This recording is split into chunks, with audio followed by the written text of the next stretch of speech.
नमस्कार, मैं श्याम गिरी। आप देख रहे हैं टीएफडी इंडिया न्यूज 24। टीएफडी इंडिया न्यूज 24 में आप सभी दर्शकों का स्वागत है। राहुल गांधी ऐसे ही अगर करते रहे तो मोदी तो 100% गए, फिर तो उनका बचना मुश्किल होगा। और अब लगता है कि राहुल गांधी जिस तरह से सड़क पर उतर रहे हैं या राहुल गांधी जिस तरह से बैठकें कर रहे हैं और मुद्दे को उठा रहे हैं और जमीन पर यूथ कांग्रेस दिख रही है, यह आक्रोश युवाओं का साथ जुड़ता जा रहा है, बेरोजगारों का साथ जुड़ता जा रहा है। या मोदी का इस्तीफा करवा करके ही मानेगा, या फिर धर्मेंद्र प्रधान शिक्षा मंत्री का मोदी से उनका इस्तीफा करवा के मानेगा, उसके पहले मानने वाला नहीं है। अब 11 दिनों का अल्टीमेटम मोदी सरकार को इस्तीफे का। अगर 11 दिनों के अंदर शिक्षा मंत्री धर्मेंद्र प्रधान का इस्तीफा नहीं हुआ तो लाखों की संख्या में युवा और बेरोजगार और पेपर लीक के शिकार बच्चे दिल्ली का घेराव करेंगे। यह अल्टीमेटम मोदी सरकार को दिया जा चुका है। इससे मोदी सरकार घबराई है। अभी यह सब कुछ चल ही रहा था, तब तक पेट्रोल का दाम फिर बढ़ गया। इस पेट्रोल के दाम से बढ़ने से जो संकट उत्पन्न हो गया है देश के अंदर, सरकार के पास कोई रास्ता नहीं है बोलने का। लेकिन कांग्रेस के एक ट्वीट को आप दर्शकों को मैं पढ़ के सुनाना चाहूंगा। कांग्रेस ने ट्वीट करते हुए कहा कि महंगाई मैन मोदी ने पेट्रोल डीजल 11 दिन में 8 रुपए महंगा कर दिया। आज फिर पेट्रोल पर 2 रुपया 87 पैसा और डीजल पर 2 रुपया 80 पैसा बढ़ा दिए गए दाम। कब कब दाम बढ़े? 15 मई से बढ़ना शुरू हुआ और आज 25 मई 8 रुपया 6 पैसा बढ़ गया, यानी कि 10 दिनों के अंदर। 15 मई को पेट्रोल पर 3 रुपया 29 पैसा, डीजल पर 3 रुपया 11 पैसे की रेट की बढ़ोतरी हुई। उसके बाद में 96 पैसे पेट्रोल पर और डीजल पर 94 पैसे 19 मई को। 23 मई को पेट्रोल पर 94 पैसा और डीजल पर 95 पैसे, और फिर 26 मई को पेट्रोल पर, 25 मई को आज 2 रुपया 87 पैसा पेट्रोल पर और 2 रुपया 80 पैसे डीजल पर। कुल पेट्रोल पर 8 रुपया 6 पैसा और डीजल पर 7 रुपया 80 पैसा मात्र 10 दिन के अंदर। अब पेट्रोल पंप वालों का जो कहना और अनुमान है वह है कि यह पेट्रोल 150 रुपया तक जाएगा, उसके बाद रुकेगा कि नहीं इसकी गारंटी नहीं है। इसे इस तरह भी समझना बहुत जरूरी है कि अगर यह बढ़ोतरी लगातार चल रही है तो आम जीवन पर इसका क्या असर पड़ेगा। ट्रांसपोर्टिंग, माल ढुलाई और सामान जो दुकान पर आएगा आम लोगों के लिए वह कितना महंगा होगा, सारा असर पड़ेगा। और आप एक जगह से दूसरे जगह जो ऑटो से या बस से जाते हैं उसके किराए कितने पड़ेंगे। अब इलेक्ट्रिक की बात यह इस सरकार ने की कि मेट्रो से आप चलिए, ट्रेन से, तो लाइट गुल हो रही है, ट्रेन रुक जा रही है, यानी कि ट्रेन चलने के लिए भी इस सरकार के पास लाइट नहीं है। दिल्ली के अंदर और दिल्ली एनसीआर के अंदर जगह जगह मेट्रो रुक जा रही है बिजली गुल होने की वजह से, और वहां पर एक एक घंटा लोग फंस जा रहे हैं। अब ऐसे में चंद्रबाबू नायडू चिंतित है। चंद्रबाबू नायडू चिंतित है कि जिस तरह से युवाओं का आक्रोश बढ़ रहा है, और चंद्रबाबू नायडू ने अल्टीमेटम भी दिया मोदी सरकार को। यह कहा कि इन युवाओं को और इन युवाओं के मुद्दों को नजरअंदाज करना सत्ता गंवाने जैसा होगा। यानी कि राहुल गांधी ने जो कहा था कि मोदी सरकार गिर जाएगी, उसके लक्षण तो 100% दिखने लगे पहले सहयोगी दल के रूप में चंद्रबाबू नायडू। इसका मतलब क्या चंद्रबाबू नायडू का कोई प्लान तैयार है जिससे वह अल्टीमेटम दे रहे कि भैया देखिए सर के ऊपर पानी गया और 11 दिनों का अल्टीमेटम आपको मिला है कि इस्तीफा ले लीजिए धर्मेंद्र प्रधान का, और इसके बगैर मानने को तैयार नहीं है तो दिल्ली घेराया तो मैं आपका साथ छोड़ दूंगा। इस पर चर्चा हम लोग करेंगे। कुछ तो प्लान उनका है, क्योंकि मोदी के पाप के भागीदार नायडू क्यों बने, और नायडू नहीं बनेंगे, नीतीश बनते रहे भागीदार मोदी के पाप का, लेकिन नायडू नहीं बनेंगे।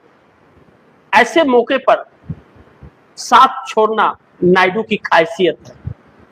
अब दूसरी तरफ 11 दिन का अल्टीमेटम जो दिया गया है वह सिर्फ यूथ कांग्रेस नहीं है, वह बच्चे भी उसमें शामिल होंगे दिल्ली घेराव में जो पेपर लीक के शिकार हुए हैं, लेकिन वह मजदूर भी शामिल होंगे जो अपना रोजी रोटी नहीं चला पा रहे हैं, लगे हुए रोजगार भी चले गए, और जो एग्जाम तो पास कर चुके हैं लेकिन ज्वाइनिंग लेटर नहीं मिला है, और कुछ बच्चे जो ज्वाइनिंग लेटर तो मिल गया है लेकिन ज्वाइनिंग नहीं मिला। ऐसे में वह तस्वीर बहुत भयावह होगी, और कांग्रेस लगातार सड़क पर है, लगातार कभी राजस्थान तो कभी मध्य प्रदेश तो कभी गुजरात तो कभी दिल्ली तो कभी छत्तीसगढ़, हर राज्यों में सड़क पर है, रोज लाठियां खा रही है पुलिस की और सड़क पर आ जा रही है, लाठी खा रही है, जा रही है घर पर, मलहम लगा रही है, दवा खा रही है, सुबह फिर लाठी खाने के लिए आ जा रही है, लेकिन पीछे नहीं हट रही है। 11 दिन का अल्टीमेटम, और कुछ बच्चे जिन्होंने जान गंवाई पेपर लीक की वजह से, उनके परिवार को यूथ कांग्रेस ने चंदा इकट्ठा करके अपने कार्यकर्ताओं से 11 लाख रुपए राजस्थान के एक बच्चे का लोन भरा, वह आत्महत्या कर लिया तो, क्योंकि वह अपने परिवार का इकलौता था और उसकी बहन थी, मां थे, पिता थे, गरीब परिवार से आ रहे थे, और वह 600 अंक से पार नंबर लेकर के नीट में आ रहा था और पेपर लीक हो गया, उसने दुनिया छोड़ दिया। तो उस परिवार को सहारा के रूप में यूथ कांग्रेस ने 11 लाख रुपए का चंदा इकट्ठा करके दिया, जो सरकार को करना चाहिए था वह विपक्ष ने किया, और सड़कों पर तब 11 दिनों का अल्टीमेटम दिया गया है, और नहीं हुआ तो अब यह आंदोलन बहुत भयावह होगा। चंद्रबाबू नायडू को इस बात का डर सताने लगा है, और चंद्रबाबू नायडू 18 सांसदों के साथ अल्टीमेटम दे चुके हैं कि देख लो भैया, आप इनसे खेलोगे तो सत्ता गंवा बैठोगे। इसका मतलब नायडू के पास कुछ तो प्लान तैयार हो गया है। लेकिन दूसरी तरफ पीएम मोदी को जो संकट विपक्ष और कांग्रेस से नहीं, भारतीय जनता पार्टी के अंदर से भी है। अब अंदर भी कुछ लोग सर उठाना शुरू कर चुके हैं और सुगबुगाहटें तेज हो गई हैं, आवाजें उठनी शुरू हो गई हैं कि बस बहुत हुआ, अब नहीं। लेकिन सत्ता में बैठे हुक्मदार जो मंत्री और सांसद इनके साथ मलाई खा रहे हैं मोदी के साथ, उनकी मजबूरी है कि मोदी के साथ रहना, क्योंकि उस पाप में वह भी भागीदार है, सब मिल बांट के खाए। तो राहुल गांधी के बयान पर कि सरकार गिर जाएगी, इनके अंदर तो धुकधुकी है कि अगर ऐसा हुआ तो हम क्या करेंगे, कहां भागेंगे, कौन से बिल में ढुकेंगे और कौन सा बिल फोड़ा जाएगा निकालने के लिए, यह डर है। तो वह देशद्रोह और गद्दार क्या क्या शब्द इस्तेमाल कर रहे हैं, जबकि राहुल गांधी ने कुछ ऐसा अपशब्द नहीं कहा जिससे उनको गद्दार कहा जाए। भाई राहुल गांधी को लगता है कि आपकी सरकार गिर जाएगी हालातों को देख करके, उन्होंने बोल दिया। तो आप गद्दार कैसे कह सकते हैं? अगर राहुल गांधी गद्दार हैं तो फिर उनको सजा होनी चाहिए और ऐसी सरकार को फांसी होनी चाहिए। फिर जिस तरह से इसने देश का हालात बना दिया है, नरेंद्र मोदी ने जो तानाशाहियों में इस देश को गुलाम बनाने का कार्य किया है अमेरिका के सामने, आने वाला वक्त चुनौतीपूर्ण होगा। लेकिन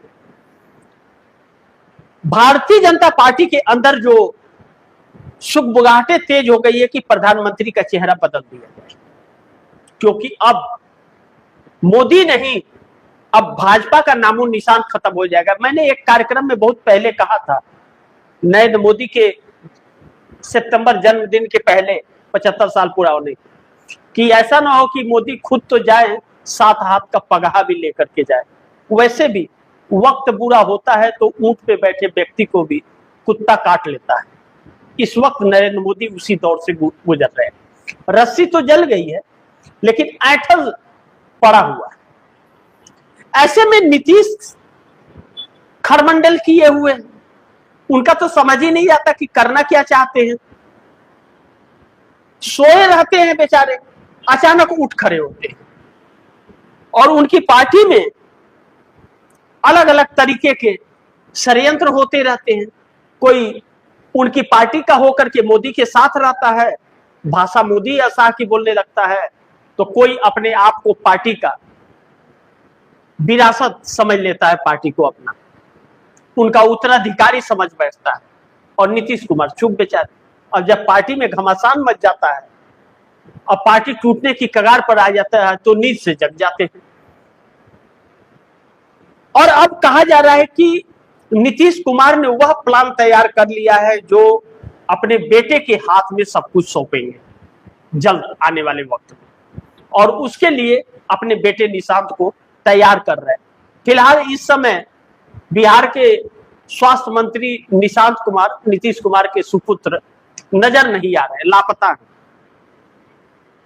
ऐसे में जेडीयू का अगला कदम क्या सम्राट चौधरी के लिए संकट बन जाएगा? क्योंकि सब कुछ ठीक तो नजर नहीं आ रहा है। लगातार बगावत, घमासान और विरोध जारी है बिहार के अंदर।